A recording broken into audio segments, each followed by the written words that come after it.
Isang pinagpalang araw sa inyong lahat. Tayo po'y magninilay sa salita ng Diyos, ang pinagmumulan ng awa ng ating buhay, ang salitawa. Today we are celebrating the memorial of Saint Anthony Mary Claret, a Bishop. Mga kapatid, isa pong napakagandang component ng pananampalataya natin ay yung pag-asa. Pag-asa na matatagpuan lang natin sa Diyos. At yung pag-asa na yan ay dadalhin din tayo sa katotohanan na mayroon ding pag-asa sa atin at sa ating kapwa. Anuman ang nagawa nitong o nating kamalian sa buhay, anuman ang mga maling desisyon na ating nagawa, huwag nating kakalimutan, mayroon pa rin pag-asang bumangon, mayroon pa rin pag-asang maging matuwid, mayroon pa rin pag-asang itama ang pagkakamali, mayroon pa rin pag-asang maging mabuti.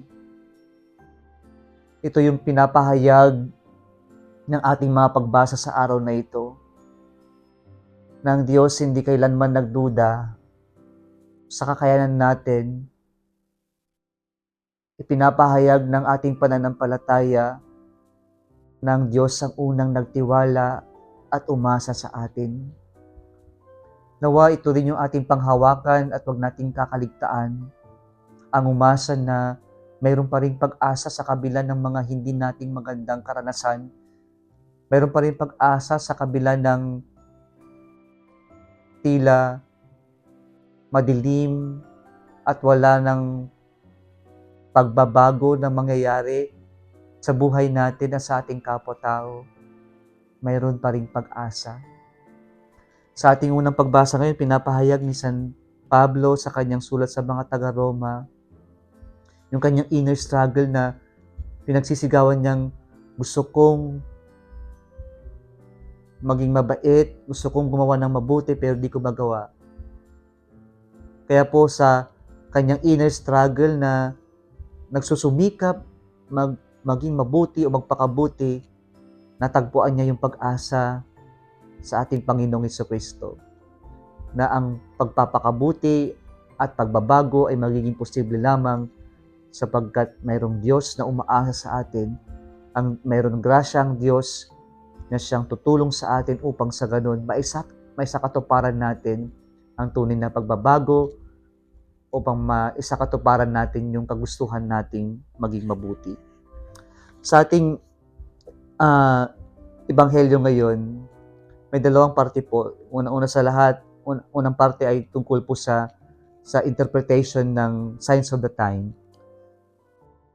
At yung ikalawang parte ay tungkol po sa paghuhusga na bilin ng Panginoon na pag mayroong conflict sa ating kapatid, wag na nating dalhin ito sa judge kung kaya naman nating ayusin kasama o sa harapan ng taong mayroon tayong hindi pagkakaunawaan.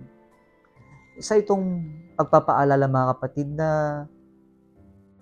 huwag nating sukuan yung kapatid natin. Lahat naman tayo nagkakamali. Lahat tayo may nagagawang hindi maganda. Pero imbis na idiin natin, masamain natin yung kapwa natin, ayusin natin. Dahil umaasa tayo na sa kabila ng sakit na naidulot ng ating kapwa o hindi magandang nagawa niya, may pag-asa pa rin na magbago ito, maging mabuti, at maimpluwensyahan natin o maitama natin, matulungan natin na mas piliin nito ang mabuti at magbago. Huwag natin sukuan ng ating kapwa. Mayroong pag-asa hanggat tinitignan natin yung ating kapwa bilang kapatid na mamahalin at sa gayon, makikita natin may pag-asa pa rin na mapabuti at lumabas lamang ang kabutihan sa ating kapwa. Kung nagustuhan mo ang video na ito, huwag kalimutang mag-like, i-share at mag-subscribe sa Salitawa Facebook page and YouTube channel. Muli isang pinagpalang araw sa inyong lahat.